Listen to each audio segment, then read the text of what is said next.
রেণু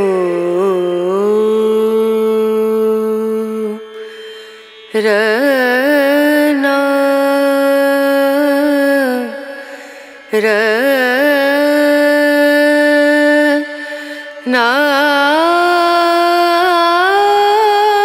প্রথমে আমি পাটিসাপটার জন্য আমি এটা ময়দা দিয়ে যেহেতু বানাবো সেজন্য আমি প্রথমে দিয়ে নিচ্ছি এখানে এক বাটি ময়দা, কম হাফ বাটি মতন চিনি, আপনারা চাইলে গুঁড়ো চিনিও ব্যবহার করতে পারেন, বাটি মতন গুঁড়ো দুধ, হাফ বাটি মানে এখানে 2 টেবিল স্পুন গুঁড়ো দুধ দিয়েছি।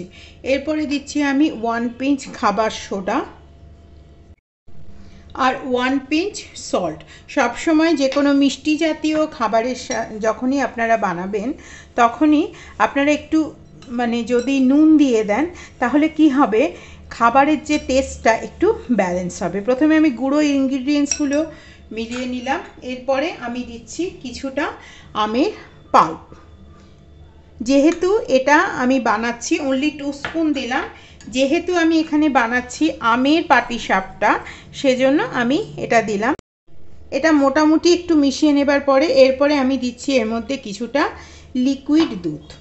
লিকুইড দুধের পরে যদি জলের প্রয়োজন হয় সেক্ষেত্রে আপনারা যদি প্রয়োজন মনে করেন একটু জল মেশাতে পারেন, কিন্তু গরম জল মেশাবেন, তাহলে কি হবে জিনিসটা অনেক বেশি নরম হবে, সেজন্য এটা আমি দিলাম। এর মধ্যে আরও একটু আমের পাল্প দিচ্ছি কালারটা আসার জন্য। আপনারা যদি গুঁড়ো চিনি দিতে চান গুঁড়ো চিনিও কিন্তু এর মধ্যে আপনারা দিতেই পারেন, কিন্তু আমি গোটা চিনি দিলাম কারণ যেহেতু সুজি আছে এটা ফুলতে একটু সময় দিতে হবে, সেই সময়ের মধ্যে কিন্তু চিনিটা গুলে যাবে। আর এটা যখনই গুলে যাবে এর কালারটা দেখবেন আরও গাঢ় হয়ে যাবে। আপাতত এটাকে আমি ঢাকা দিয়ে 15 মিনিট মতন রেখে দেব। এবারে আমি পাটিসাপটার পুরটা বানিয়ে নেব। তার জন্য আমি এখানে একটু খোয়া ক্ষীর দিচ্ছি।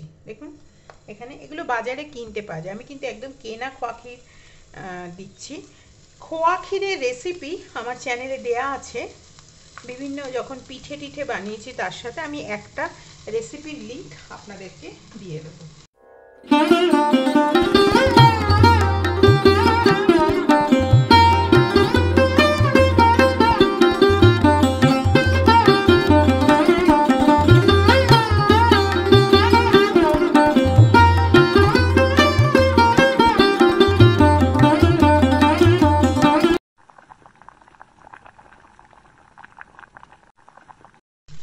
এই যে ক্ষীরটা মোটামুটি একটা তৈরি হয়ে গেল। এবার এটাকে একটু ঠান্ডা করে নিতে হবে। একটু আমটা মেশাবার জন্য দেখুন কালারটা আম মতন হয়েছে। এবার এটাকে একটু ঠান্ডা করে প্রথমে নিতে হবে।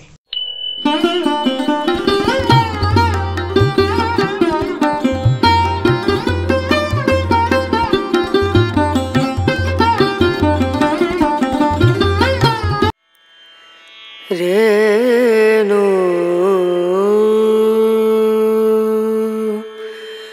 রনা রনা।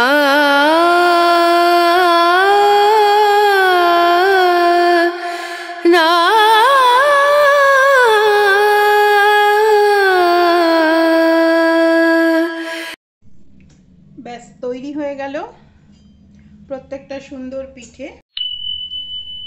আপনারা যারা আমার ফেসবুক পেজ থেকে দেখছেন তারা অবশ্যই আমার ফেসবুক পেজটাকে লাইক করবেন, কমেন্ট করবেন এবং শেয়ার করবেন। তার সাথে সাথে আমার এই ইউটিউব চ্যানেলটাকেও লাইক করবেন, কমেন্ট করবেন এবং শেয়ার করবেন। এই দেখুন ভেতরের পুরটা কি সুন্দর কুক হয়ে গেছে।